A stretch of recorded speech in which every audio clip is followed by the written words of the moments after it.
لا تنسنا من الدعاء. الله جزاك الله خير. بسم الله الرحمن الرحيم. الحمد لله رب العالمين وصلى الله على نبينا محمد وعلى اله وصحبه اجمعين. Assalamualaikum warahmatullahi wabarakatuh. Alhamdulillah kita dapat bersama malam ini salat maghrib dan kita ada tamu khas Habib Ali Zainal Abidin Al-Habib. Kita akan ingat tausiah tazkirah yang maghrib yang istimewa tentang Arafah. Mudah-mudahan kita dapat ilmu sama-sama. Mudah-mudahan Allah Ta'ala jemput kita menunaikan haji insyaAllah tahun-tahun mendatang. Jadi sama-sama kita pada masa Tafadhal mashkuran ma'jura. Assalamualaikum warahmatullahi wabarakatuh. Jazallah Syekh Abdul Karim khairal jaza dan seluruh barisan pengurusan masjid yang diberkati oleh Allah Subhanahu wa taala. Hadirin yang dirahmati oleh Allah Subhanahu wa taala, alhamdulillah wassalatu wassalam ala sayyidina Rasulillah Muhammad bin Abdullah wa ala alihi wa sahbihi wa man walah, amma ba'du.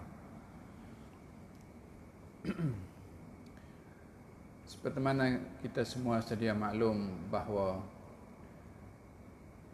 keadaan dan situasi yang kita hadapi bahkan dihadapi oleh seluruh manusia yang ada di atas muka bumi berhadapan dengan satu dugaan global, yaitu COVID-19. Banyak pengajaran tentunya daripada imtihan dan dugaan ini, dan setiap dugaan pastinya ada message, risalah, teguran dari Allah Subhanahu wa taala. Terkadang ianya adalah untuk mengangkat darjat seseorang, terkadang ianya adalah untuk menolak daripada bala yang lebih besar, terkadang untuk mengingatkan supaya manusia kembali kepada Allah. وَلَنُذِيقَنَّهُمْ مِنَ الْعَذَابِ الْأَدْنَى دُونَ الْعَذَابِ الْأَكْبَرِ لَعَلَّهُمْ يَرْجِعُونَ. Kami Allah akan memberikan dugaan kepada mereka yang kecil, tidak yang besar, supaya mereka insaf dan kembali kepada Allah. Moga-moga apa yang sudah kita lalui bersama di negara kita daripada COVID-19 ini, moga-moga Allah Subhanahu wa taala pelihara negara kita dan umat Islam serta umat manusia, dan moga-moga Allah Subhanahu wa taala segera mengangkat wabak dan mengembalikan kehidupan manusia dengan harmoni, aman dan juga damai, insya-Allah. Amin, Allahumma amin. Hadirin yang dirahmati oleh Allah Subhanahu wa taala, hari ini 8 hari bulan Dzulhijjah dinamakan hari Tarwiyah. Tarwiyah ini kalau dahulunya para jamaah haji datang menaiki onta, pada hari ke-8 ini onta-onta mereka dibawa ke Mekah untuk diberi minuman secukupnya, termasuk binatang korban mereka.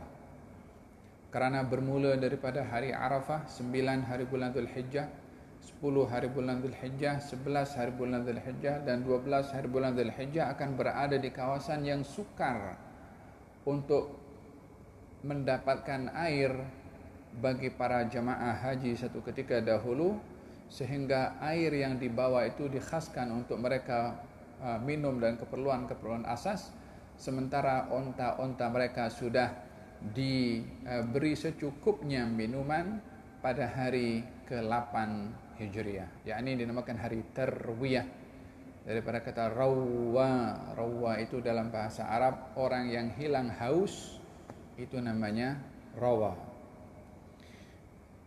Hari esoknya adalah 9 hari bulan Dzulhijjah diberi nama hari Arafah. Terdapat beberapa sebab kenapa hari Arafah diberi nama hari Arafah. Di antaranya adalah di situ pertemuan Nabi Adam dan Siti Hawa. Ada yang mengatakan di situ Nabi Ibrahim diajar oleh Jibril cara melaksanakan haji.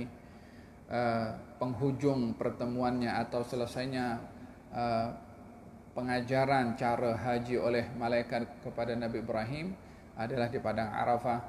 Ada yang mengatakan hari Arafah ini hari untuk seseorang mengakui kesilapan, kekhilafan, kekurangan yang mereka lakukan, maksiat yang mereka lakukan, untuk mengakui kesemua salah silap itu dan memohon ampun kepada Allah Subhanahu wa taala. Dan di dalam hadis baginda Rasulullah sallallahu alaihi wasallam bersabda, tidaklah ada satu pemberian di mana Allah pada hari itu membebaskan hamba-hambanya daripada api neraka seperti mana pemberian itu diberikan oleh Allah pada hari Arafah. Dan sesungguhnya Allah akan membangga-banggakan mereka yang berada di Padang Arafah.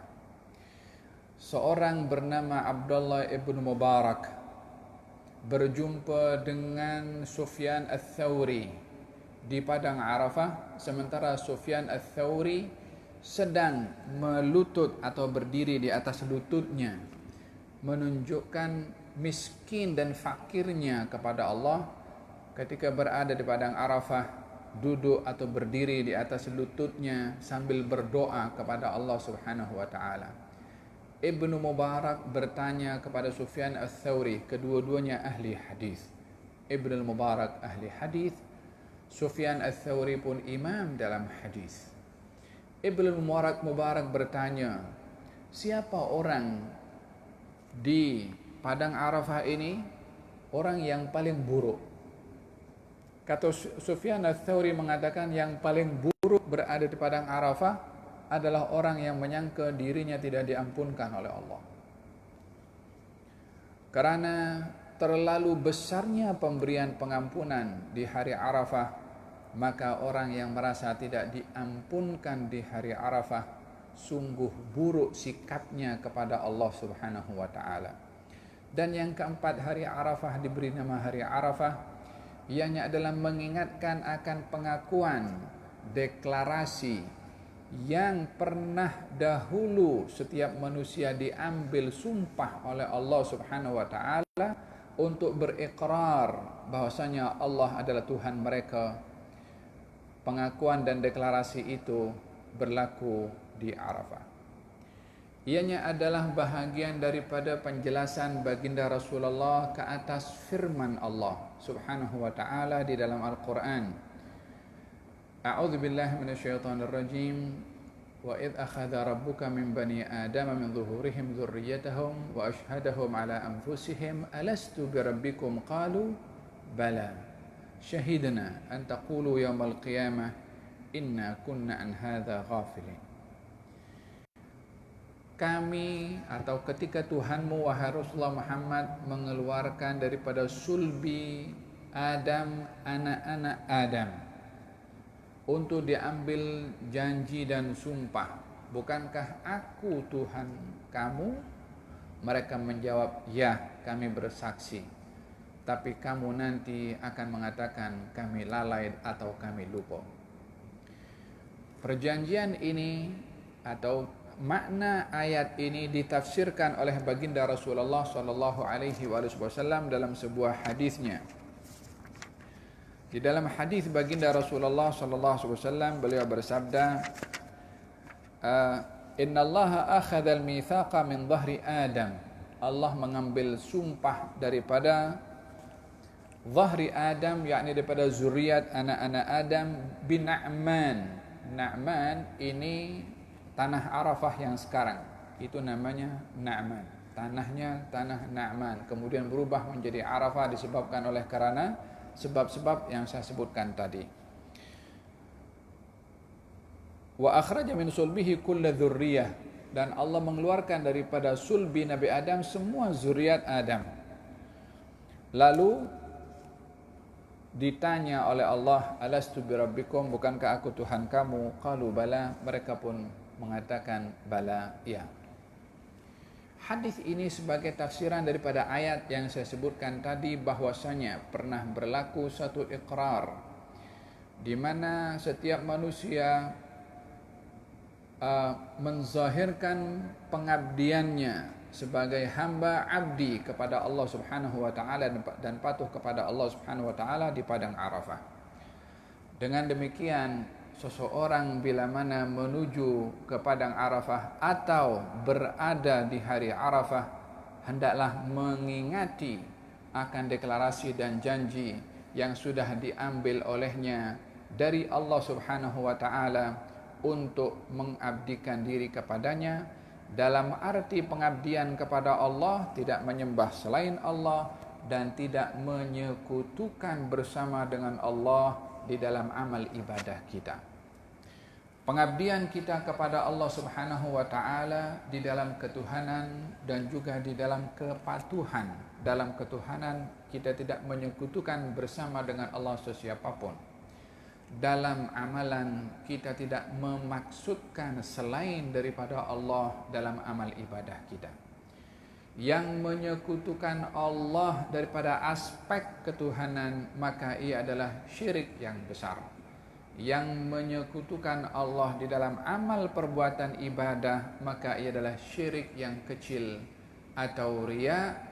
Wa man kana yarju liqa'a rabbih falyamal amalan shalihan wala yusyrik biibadati rabbih ahada. Siapa yang mengharapkan balasan ganjaran daripada Tuhannya, maka falyamal amalan shalihan, adalah beramal dengan amal yang saleh, wala yusyrik biibadati rabbih ahada, dan tidak menyekutukan dalam ibadahnya bersama dengan Allah sesiapapun juga. Pengajaran pertama yang perlu kita ambil daripada peristiwa atau hari Arafah adalah memperbaharui akad janji kita dengan Allah Subhanahu wa taala di dalam pemurnian hubungan kita dengan Allah, kita sebagai hamba abdi, Allah sebagai Tuhan, dengan tidak menyekutukan bersama dengan Allah sesiapapun, dan juga tidak memaksudkan dalam amal ibadah kita selain daripada Allah Subhanahu wa taala. Yang kedua, peristiwa Arafah mengajarkan kepada kita nabzul maddiyat, membentras material atau tidak mendahulukan kebendaan, mengedepankan nilai kerohanian atau keimanan berbandingkan kepada hal yang bersifat kebendaan yang lebih hampir kepada akal untuk menerima. Yang saya maksudkan daripada hal ini adalah bila mana seseorang melaksanakan haji, maka ia melepaskan daripada segala hal kemewahan yang dimilikinya atau dipakainya ketika berada di negerinya atau di wilayahnya. Namun ketika berada di padang Arafah, maka kita tidak dapat membezakan yang mana ketua, yang mana pegawai, yang mana atasan, yang mana bawahan, yang mana bangsawan, yang mana bukan bangsawan, yang mana berketurunan, yang mana tidak berketurunan. Semuanya akan menjadi sama rata. Ianya adalah memberikan gambaran kepada kita bahwasanya nilai manusia itu di sisi Allah bukan pada jawatannya, bukan kepada kebendaannya, bukan kepada keturunannya, bukan kepada apapun juga, melainkan dengan ketakwaannya kepada Allah Subhanahu wa taala dan ubudiyahnya kepada Allah Subhanahu wa taala. Di dalam hadis Nabi Muhammad sallallahu alaihi wa alihi wasallam beliau bersabda, kullukum min Adam wa Adam min turab. Kamu semua daripada Adam, Adam daripada tanah. La farqa li arabiyyin wala li ajamiyyin illa bittaqwa. Tidak ada perbezaan antara orang Arab dengan orang Ajam, yakni bukan Arab, kecuali dengan ketakwaan kepada Allah Subhanahu wa taala. Rubba ash'ath aghbar madfu'un bil abwab law aqsam 'ala Allahi la abarra. Mungkin kamu nampak orang yang dia tercampak, tak dipedulikan, namun di sisi Allah kalau dia meminta akan dikabulkan oleh Allah Subhanahu wa taala. Zaman yang kita sedang lalui sekarang adalah zaman yang banyak manusia tergelincir dengan madiyat, dengan hal kebendaan, sehingga menjadi penilaian kepada mereka hal-hal yang bersifat kebendaan dan segalanya dinilai dan diukur harganya, kedudukannya dengan kebendaan. Hal ini adalah tidak ubahnya daripada masyarakat kufar dahulu ketika datangnya Islam pertama yang menilai kepada agama ini dengan kebendaan. Baginda Rasulullah saat berdakwah,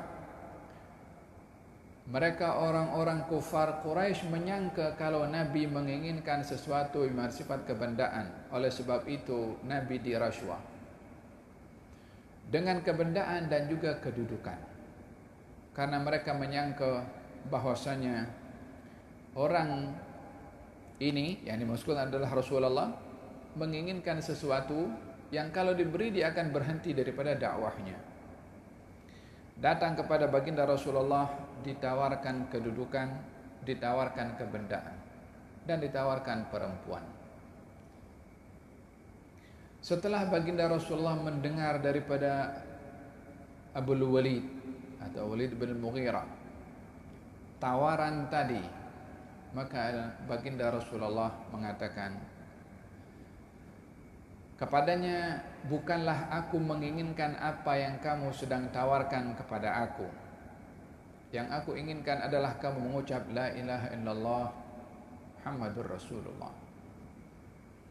Nabdul maddiyah, yakni menolak hal-hal kebendaan. Kata baginda Rasulullah sallallahu alaihi wa ala alihi wasallam, beliau bersabda, wallahi mal faqru akhsha alaikum.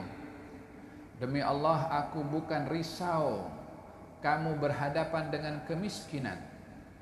Walakin akhsha alaikum an tubsata lakumud dunya kama busitat ala man kana qablakum fatanafasuha kama tanafasuha faahlakatkum kama ahlakathum. Demi Allah, bukanlah karena miskin yang aku risaukan untuk menimpa kamu. Yang aku risaukan adalah bila mana dibentangkan kepada kamu kebendaan, yakni kekayaan, keduniaan. Itu yang aku risau. Miskin bukan menjadi kerisauan utama, walaupun kemiskinan itu adalah cabaran yang begitu berat. Kata Sayyidina Ali mengatakan, kalau miskin ini adalah satu makhluk tertentu, aku bunuh dia. Karena risaunya kemiskinan itu menimpa kepada seseorang yang terkadang seorang menjual marwahnya karena kemiskinan, ataupun juga dikatakan kadal faqru ayyakunu kufra. Hampir saja kemiskinan itu membawa kepada kekufuran. Namun dibentangkan keduniaan ini adalah lebih berbahaya implikasinya bagi seseorang yang tergelincir dalam persaingan kebendaan dan keduniaan, sehingga keduniaan bukan akan membinasakan individu, tetapi akan membinasakan nation atau bangsa, atau boleh meruntuhkan negara. Wallahi mal faqru akhsha alaikum. Demi Allah, kata Nabi, aku bukan risau kemiskinan itu menimpa kamu, tapi yang aku risaukan adalah bila mana dibentangkan kepada kamu keduniaan, seperti mana sudah pun keduniaan dibentangkan kepada umat sebelum kamu, dan mereka kamu akan bersaing untuk meraih keduniaan dengan persaingan yang tidak sehat. Seperti mana umat sebelum kamu pun sudah pun bersaing untuk keduniaan, sehingga saling berbunuh, saling berperang. Dunia ini akan membinasakan kamu, seperti mana sudah membinasakan mereka yang dahulu sebelum kamu, yang sudah bersaing karena keduniaan. Hadirin yang dirahmati oleh Allah Subhanahu wa ta'ala, di dalam perjalanan menuju ke Arafah yang diharapkan oleh baginda Rasulullah, katanya, Allahumma ij'alhu hajjan la riya'a fihi wa la sum'ah. Ya Allah, jadikan haji aku ini haji yang bukan riya dan bukan nak menunjuk-nunjuk. Kebendaan adalah cabaran yang berat bagi seseorang dalam hidup keduniaan ini. Di dalam keperluan asasnya yang memerlukan kepada kebendaan, namun bila mana tergelincir kepada melampau dengan bangga dan mengukur agama dengan kebendaan, disinilah permulaan penilaian itu akan menjadi keliru. Perjalanan ke Arafah dengan pakaian yang hanya 2 helai bagi laki-laki menutup atas dan juga bawah, dan tidak membawa apapun daripada hal-hal yang biasa dipakai di kampungnya atau di negerinya, ianya adalah simbol kepada kedudukan seseorang, bukanlah kepada kebendaannya, namun dengan ketakwaannya kepada Allah Subhanahu wa taala. Inna akramakum indallahi atqakum. Yang paling mulia di antara kamu di sisi Allah adalah yang paling bertakwa.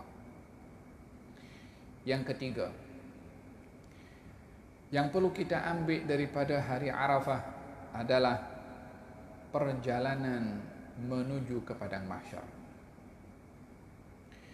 Bila mana kita melihat di dalam Al-Quranul Karim, Allah Subhanahu wa taala menggambarkan tentang keadaan di padang mahsyar nanti, orang ketika keluar daripada kubur, yakhrujuna min al-jadathi ka'annahum, mereka keluar daripada kubur, yakni karena terlalu ramainya orang yang keluar daripada kubur ini, macam satu rombongan besar yang tak dapat dipisahkan satu dengan yang lain karena terlalu ramainya orang menuju ke padang mahsyar. Berada di padang Arafah, mahsyar kecil. Allah Subhanahu wa taala berfirman dalam Al-Quran, bersumpah demi hari kiamat, dan Allah bersumpah demi hari Arafah. Dalam Al-Quran Allah bersumpah juga demi hari Arafah karena kedudukan hari Arafah itu sendiri. Allah berfirman dalam Al-Quran, was-samaa'i dzatil buruj wal yaumil maw'ud wa syahidin wa mashhud. Wal yaumil maw'ud, hari kiamat, demi hari yang dijanjikan, hari kiamat. Wa syahidin, hari Jumat. Wa mashhud, hari Arafah. Allah juga bersumpah demi hari Arafah pada surat Al-Fajr, wal fajri wa layalin ashar, wasyaf'i wal watr. Asy-syaf'i, hari raya Idul Adha menurut Abdullah bin Abbas. Al-watri, hari Arafah. Al-Quran menyentuh juga tentang hari Arafah, dikatakan hari masyhud, hari yang disaksikan. Disaksikan besarnya hari tersebut dengan pemberian Allah Subhanahu wa taala, rahmat Allah Subhanahu wa taala. Disaksikan ianya adalah kesaksian atau kedudukan bagaimana di hari kiamat nanti keadaan mereka di padang mahsyar umpama mereka yang berada di padang Arafah. Perbezaannya adalah di padang mahsyar orang menunggu balasan yang akan dijatuhkan oleh Allah Subhanahu wa taala. Adapun di padang mahsyar orang menunggu rahmat dan pemberian daripada Allah Subhanahu wa taala. Hari kiamat yaumul jaza, hari balasan. Di padang Arafah hari untuk mendapatkan anugerah dari Allah Subhanahu wa taala. Perbezaannya di situ, keadaannya lebih kurang hampir sama. Yakni ialah kita dalam hari kiamat ini bahagian daripada iman bil ghaib, tapi perumpamaannya, keberadaannya adalah akan berada di satu padang. Walaupun berada di satu padang, yang membezakan adalah amal perbuatan masing-masing. Oleh sebab yang demikian, berada di padang Arafah mengingatkan kepada kita akan athar yang menyatakan hasibu anfusakum qabla an tuhasabu. Hisablah diri kamu, yakni sementara berada di dunia, sebelum kamu nanti dihisab nanti di padang mahsyar. Ada beberapa destinasi yang akan dilalui oleh manusia menuju imma ke surga atau ke neraka, wal iyadu billah. Ada beberapa destinasi yang mesti dilalui olehnya. Destinasi ini amat menggerunkan. Baginda Rasulullah sallallahu alaihi wasallam bersabda, tidaklah ada nanti kamu melainkan akan dibangkitkan oleh Allah, tidak ada satu helai kain yang menutup tubuh badannya. Kata Siti Aisyah, wa sawatah ya Rasulullah, bagaimana dengan aurat wahai Rasulullah? Kata Nabi, wahai Aisyah, al-amru akbar min dhalik. Di hari kiamat orang dah tak akan pandang aurat, dah tak ternampak pun melihat dahsyatnya hari kiamat.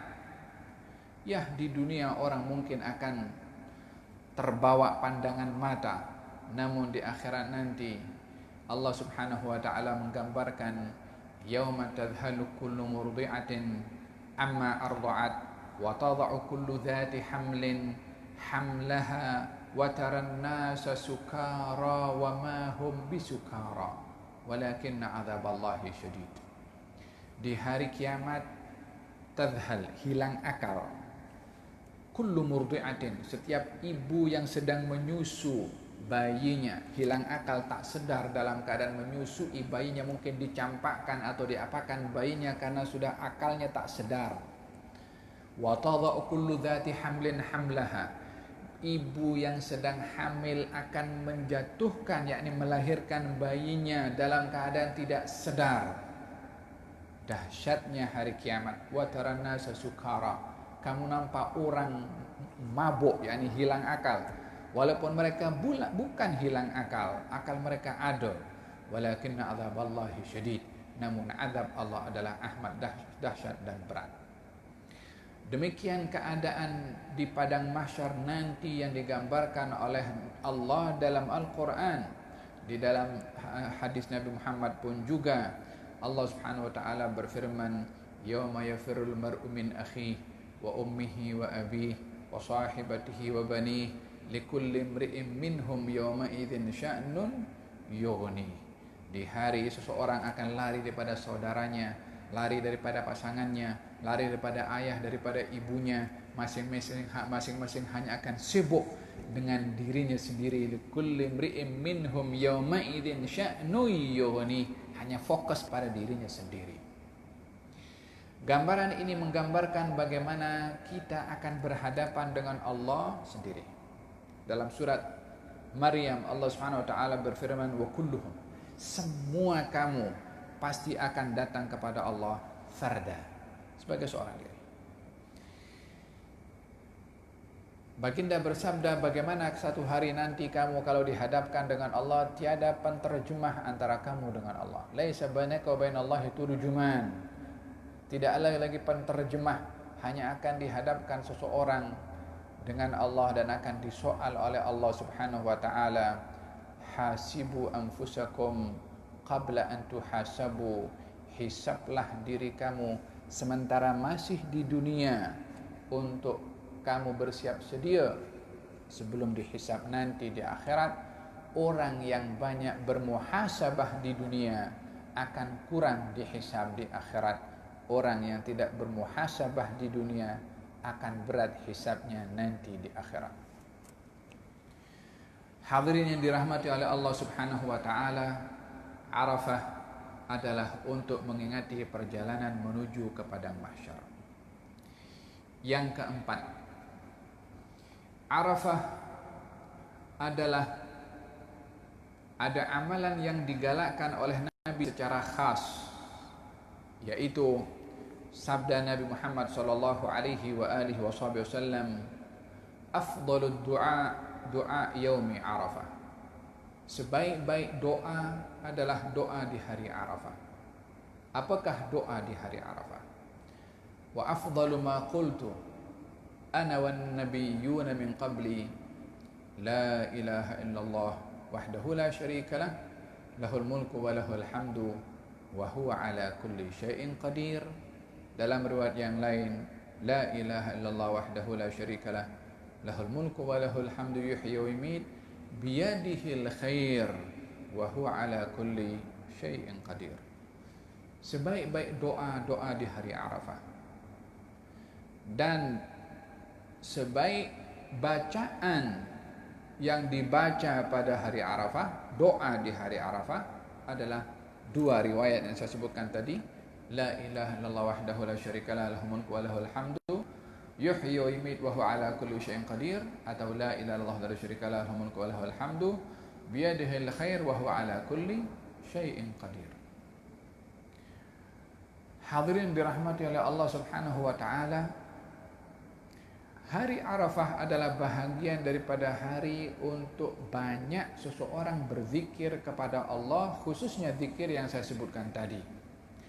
Di dalam Al-Quranul Karim secara khususnya Allah berfirman, wadhkurullaha fi ayyamin ma'lumat. Banyaklah kamu berzikir pada hari-hari maklumat. Hari-hari maklumat di antaranya hari Arafah. Ayat dan yang saya bacakan tadi mengajak kepada kita untuk bertafakkur sejauh mana kesan daripada zikir kepada kita. Tidaklah zikir hanya sekedar lisan bergerak, walaupun ianya adalah merupakan satu perkara yang baik, seperti mana Nabi bersabda ketika ditanya, amal apa yang perlu saya lazimkan diri? Katanya, la yazalu lisanuka rotban bidzikrillah. Biasakan lidah kamu basah dengan zikrullah. Ibadahnya lisan zikir.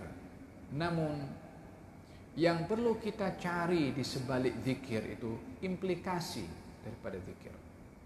Kesan, pengaruh kepada zikir. Kalau kita melihat di dalam Quran sendiri, bagaimana kesan dan pengaruh zikir kepada orang yang berzikir, bukan hanya kepada pribadinya, tapi kepada hartanya, tapi kepada nasibnya, tapi kepada keluarganya. Ianya bukan hanya terhad kepada zikir orang itu dapat pahala. Tidak. Kita diberitahu di dalam syariat implikasi daripada zikir itu hatta dalam kehidupan kita dan juga nasib kita dalam hidup. Ini terlepas daripada ganjarannya, ganjaran lain. Kita melihat di dalam hadis dalam Al-Quranul Karim. Dalam Al-Quranul Karim. Kesan daripada zikir kepada harta. Kita semua kerap membaca surat Al-Kahfi khususnya pada malam Jumat atau hari Jumat. Esok malam Jumat. Di situ ada cerita tentang dua orang. Yang satu memiliki kebun dan kekayaan yang luar biasa. Yang satu miskin. Yang memiliki kebun, ketika masuk kebunnya, tunjuk kemegahan dan juga bangga, sombong karena terpedaya dengan kebendaan. Sebagaimana saya bahaskan tadi, bagaimana seseorang itu bila mana hendaklah melepaskan diri daripada terpengaruh daripada kebendaan. Lelaki tadi ketika melihat kebunnya ini begitu indah dan banyak hasilnya, dia kata, aku yakin harta aku tidak akan habis, dan aku yakin kiamat tak akan terjadi. Ingkar hari kiamat. Apa sebabnya? Kalau hari kiamat terjadi, hartaku rusak, hancur. Dia tak mau hartanya hancur. Macam mana caranya untuk hartanya tidak hancur? Dinafikan kejadian hari kiamat. Sudah ingkar rukun iman. Apa sebabnya? Terpedaya dengan kebendaan.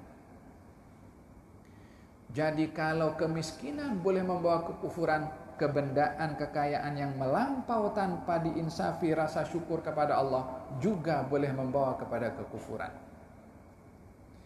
Maka yang miskin tadi menegur kepada orang yang memiliki kebun dan kekayaan tadi. Katanya, "Falaula idh dakhalta jannataka qulta ma sya Allah." Tidakkah kamu ketika masuk ke kebun kamu mengatakan Masya Allah la quwata illa billah. Kata baginda Rasulullah, tidaklah seseorang itu ketika memiliki harta dan mengatakan Masya Allah la quwata illa billah, zikir, melainkan hartanya akan dijaga oleh Allah Subhanahu wa taala. Implikasi daripada zikir terhadap harta. Di dalam hadis Nabi Muhammad, dalam Al-Quranul Karim juga Allah Subhanahu wa taala menceritakan tentang bagaimana implikasi tasbih kepada orang yang berada dalam keadaan kesusahan, stres, sedih, depresi, tak boleh berbuat apa, khususnya di zaman kita sekarang ini yang ramai daripada umat manusia pasca daripada COVID-19 ini, baik masalah keluarga yang dihadapi, masalah pekerjaan, sumber mata pencaharian yang terhenti, dan macam-macam masalah yang dihadapi. Bagaimanakah di dalam Al-Quran diajarkan bagaimana tasbih menjadi wasilah kepada penyelesaian masalah depresi yang dihadapi oleh seseorang. Falawala annahu kana minal musabbihin, kalau bukan oleh kerana Nabi Yunus tergolong daripada orang-orang bertasbih, la labitha fi batnihi ila yaumi yub'atsun, akan kekal berada dalam perut ikan sampai hari kiamat. Karena Nabi Yunus ditelan oleh ikan, masuk dalam perut ikan. Berada dalam perut ikan, tak boleh bergerak, duduk tak boleh, bergerak pun tak boleh, dalam keadaan macam tu. Allahu a'lam macam mana bernafas. Apakah menyebabkan Nabi Yunus boleh terselamat daripada perut ikan? Tasbih. Ketika dia menyeru di dalam perut ikan, wa nada fi dhulumat an la ilaha illa anta subhanaka inni kuntu minadh dhalimin. Dan Nabi Yunus menyeru, memanggil kepada Allah di kegelapan-kegelapan, kedzulumat, kegelapan malam, kegelapan dasar laut, dan kegelapan dalam perut ikan. Dasar laut itu gelap. Allah berfirman, kita boleh tahu dasar laut sekarang ini gelap, sudah orang banyak masuk dalam. Dulu zaman itu macam mana boleh tahu dasar laut boleh gelap? Allah berfirman, wanada fil dhulumat, dan ini i'jazul Quran, yakni mukjizat Quran, menggambarkan hal yang manusia belum sampai pun pada waktu itu. Dan Nabi Yunus menyeru kepada Allah di kegelapan-kegelapan, kegelapan malam, kegelapan dasar laut, kegelapan dalam perut ikan. Apakah seruannya? An la ilaha illa anta subhanaka inni kuntu minadh dhalimin. Fastajabna lahu wa najjaynahu minal ghammi wa kadzalika nunjil mu'minin. Kami terima doa Nabi Yunus, tasbihnya tadi, dan kami selamatkan ia daripada gham, yakni daripada dhiq, sempit, daripada sukar, gelisah, dalam keadaan sedih. Dan demikian kami akan selamatkan orang-orang beriman dengan apa? Ya dengan tasbih tadi. Daripada apa? Daripada gham. Gham ini, hadirin yang dirahmati oleh Allah Subhanahu wa taala, sedih ini ada dua, ya. Ada sedih kepada perkara yang sudah berlaku. Ada sedih kepada perkara yang akan berlaku. Al-gham ini adalah sedih yang luar biasa, sedih yang peringkat yang tertinggi sekali. Fanajainahum minal ghammi, kami selamatkan dia daripada gham, daripada kesedihan, daripada stres. Wa kadzalika nunjil mu'minin. Tasbih yang kita baca dengan lisan, kesannya boleh mengangkat kesusahan, depresi, stres. Tapi ianya kena dibaca dengan betul, mengikut tata cara dan adab dalam berzikir. Kita kalau diberi ubat oleh dokter bagi tahu ini sebelum makan, yang ini selepas makan, yang ini 3 kali, yang ini sekali. Kalau kita buat tak ikut nasihat, yang disuruh makan ubat sebelum makan, kita makan setelah makan. Sebaliknya pun sama. Yang kita suruh makan 3, kita makan 1. Yang disuruh makan 1, kita makan 3. Apa yang akan berlaku kalau kita tak ikut nasihat dokter? Ya tak akan nampak hasil kesan daripada ubat itu. Zikir itu bukan hanya di lisan. Walaupun pahala dapat, insya Allah. Tapi untuk mendapatkan kesan zikir, perlu mengikut tata cara dan juga adabnya. Khusyuk, tadabbur, tafakkur, fokus, yakin kalau apa yang dibaca itu akan membawa kesan kepada kita. Di dalam hadis Nabi Muhammad SAW, kesan daripada zikir, katanya, la haula wa la quwata illa billah. Kalimat zikir la haula wa la quwata illa billah adalah penawar kepada 99 penyakit. Yang paling rendah alham wal faqr, sedih dan miskin. So zikir ada sebab, ada implikasinya kepada kehidupan. Hari Arafah digalakkan kita berzikir dan perlu kita untuk melihat implikasi daripada zikir. Kita dengarkan azan.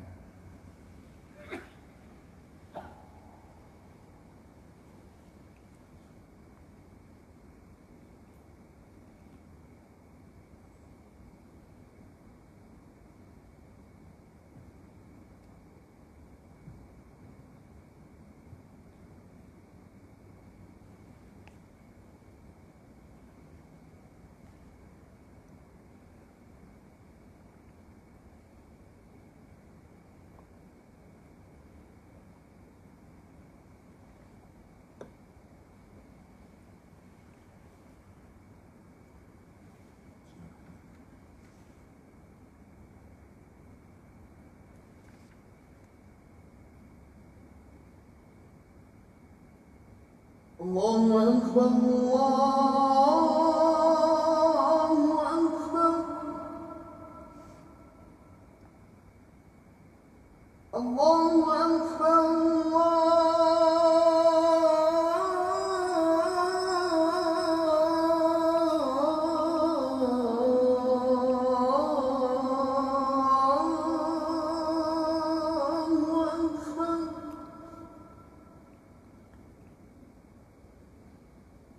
أشهد أن لا إله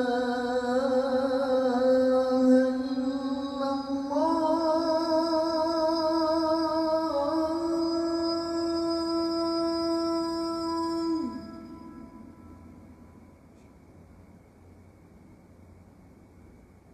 أشهد أن لا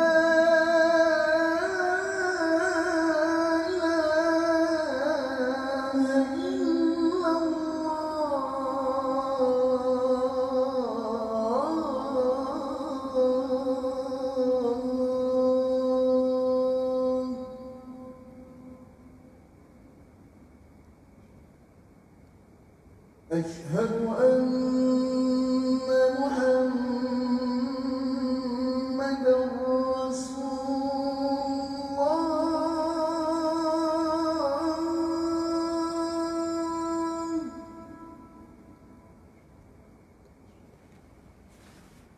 أشهد أن محمد رسول الله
empat pengajaran yang perlu kita ambil daripada hari Arafah. Moga-moga ada manfaatnya untuk saya sendiri dan yang hadirin sekalian di masjid yang penuh dengan barakah, dan juga kepada seluruh penonton melalui Facebook. Terakhir untuk saya ingatkan saya sendiri, esok adalah hari Arafah dan malam hari raya Idul Adha diisi dengan ibadah kepada Allah yang menghidupkan malam hari raya Idul Fitri, dan Idul Adha akan dihidupkan hatinya oleh Allah di hari ramai hati manusia akan mati dengan dihidupkan dengan takbir, khususnya sebagaimana dianjurkan, fasalli li rabbika wanhar, yakni tunaikan salat hari raya Idul Adha, dan lalu lakukan amal ibadah kurban, wa tukabburullah ala ma hadakum, dan juga untuk bertakbir membesarkan Allah Subhanahu wa taala karena memberi hidayah kepada kamu. Dan juga pada hari raya ketika keluar daripada rumah, jangan makan sesuatu ketika menuju ke masjid. Sunnah pergi ke masjid tidak makan apa-apa daripada rumah. Berbeza dengan Idul Fitri, makan dulu sikit baru ke masjid. Idul Adha tidak makan apa-apa. Menuju ke masjid memakai wangi-wangian, pakai baju yang rapi, kalau boleh berjalan kaki sambil bertakbir selama melangkahkan kaki dan menuju ke masjid atau dalam kereta, supaya kita termasuk daripada golongan orang menghidupkan sunnah pada hari raya. Moga-moga Allah Subhanahu wa taala berkati kita semua, dan moga-moga hari raya ini membawa kebaikan dan rahmat kepada kita, dan diberikan keinsafan kepada kita untuk menghayati pengorbanan Nabi Ibrahim dan juga Nabi Ismail serta Siti Hajar. Moga-moga keluarga ini yang diberkati oleh Allah Subhanahu wa taala, Ibrahim, Ismail dan juga Siti Hajar, kita dapat mengambil ibrah daripada kehidupan rumah tangga mereka untuk terbentuk dalam kehidupan rumah tangga kita, insyaallah. Mudah-mudahan hati ini dapat kesan daripada zikir, mudah-mudahan iqrar yang kita sudah lafazkan di alam itu, mudah-mudahan kita dapat merealisasikannya untuk senantiasa mengabdikan diri kepada Allah Subhanahu wa taala dalam amal ibadah kita, dalam keyakinan kita. Dan moga-moga Allah Subhanahu wa taala berikan kepada kita husnul khatimah insyaallah. Amin Allahumma amin. Assalamualaikum warahmatullahi wabarakatuh.